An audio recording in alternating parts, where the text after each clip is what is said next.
Hey everyone, Selman here from winstrength.com. On today's video, I'll be going over an unboxing and quick first impressions video of the Titan T3 series roller J-hooks.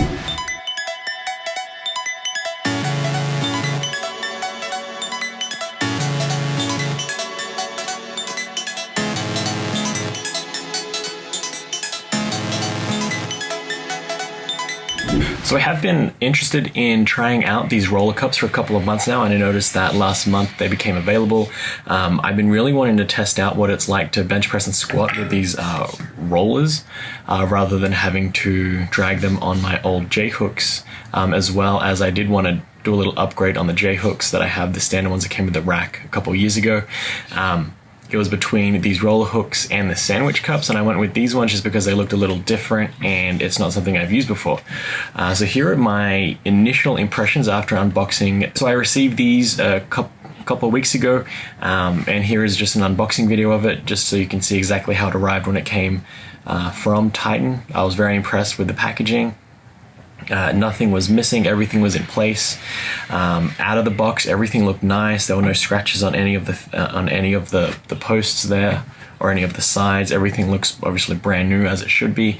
The threading on the pin safeties, the screw pin locks here, was all fine and well. The rollers spun freely on both sides, both without a barbell and with a barbell. All the UHM, all the plastic pieces were all attached. The welds look really nice.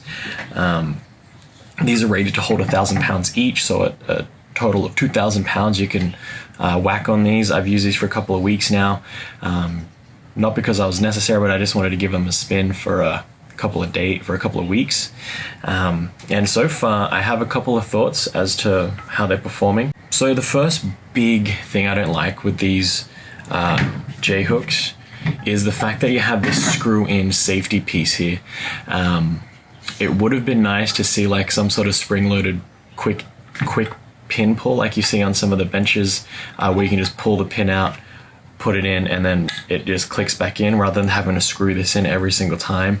I don't know if that's going to affect the price point, but if in the future, that would be a great feature to have. Alternatively, you keep the screw piece in, and then I would have to shave off a little bit of that nub at the top there so that when it screws in, it would be flush with the J-hook, so you could keep it screwed in constantly and then just unattach and reattach the J-hook to the uprights, and then you can screw it in to tighten it down. Just a little thing there, but I think that's a little oversight that they had with Titan. I think these are the second iteration of these guys. One thing I did notice is with this big lip, I had a tendency to hit it with squats on the walk back. I would hit the tip here just a little bit. So it would have been nice to see them come up with a plastic cover that went around the entire lip here, just because it is quite a large lip. On the flip side of that, it is nice having this large lip here because you don't have to worry about the barbell falling out, or once it's in racked position, I'm really confident that it's not going to go anywhere. It does fit into the post. I have a T3 rack. I'm not trying to fit this into another rack, so I do have the Titan T3. You can see a review video right here that I'll link up, and that's obviously what it's made for. And if you own a different type of rack and you're buying this, it might not fit, but I don't have another rack to test that on.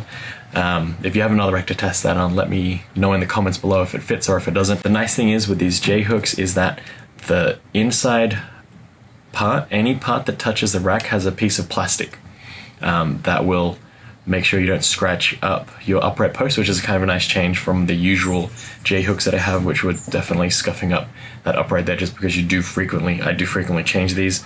It is nice to see this extra little piece of security here welded on there, which is nice. The welds look really thick. I'm not a welder, so I don't know if they're good or bad, but they look nice at the very least. I haven't had that much weight on these just yet, just a couple 100 pounds. Hold up just fine. You can already see on this plastic roller cup with the higher power bar that aggressive knurling is starting to leave marks, so I am not sure how long that plastic will last. What is nice is that the J-hooks don't spin the same way. They don't lock into place the same way. They either swing in or out of the rack, which is a nice change, just from peace of mind. When you do move that barbell side to side, they won't both unrack the same way. It's a weird minor thing, but it's just my little personal preference with J-hooks. Speaking of the spin of the rollers, they spin freely, obviously without they spin nice and freely without any barbell on there, which is nice. There are some reports that when you get them out of the box, you have to shave off that plastic or contact customer support. That wasn't the case here, so everything's great out of the box. It is a different experience trying to bench press with the roller hooks, because you don't have to drag that barbell across. You can roll the barbell across with just 2 fingers. That's how nicely these rollers spin and roll around, which is kind of awesome. There is a little bit of play when you put the J-hooks onto the upright, maybe a couple of mils from the top, so it doesn't fit flush when you don't have the secure pin screwed in there. So screw this in whenever you use it. I tried using it without there, and there's a little bit of slop in the J-hook, especially with that roller feature. It kind of makes things move around a little bit more than you would like, but I'm still confident that it won't fall out accidentally, just because you have to move a lot of mass out of the way.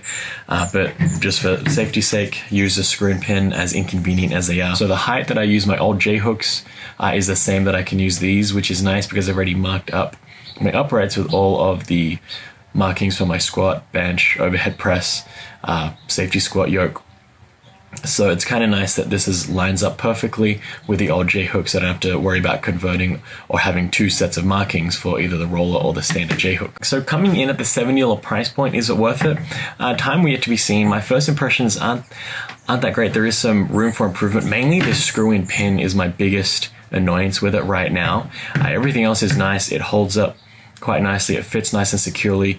$70 is a bit of a steep price point to pay for it, especially with a few minor inconveniences.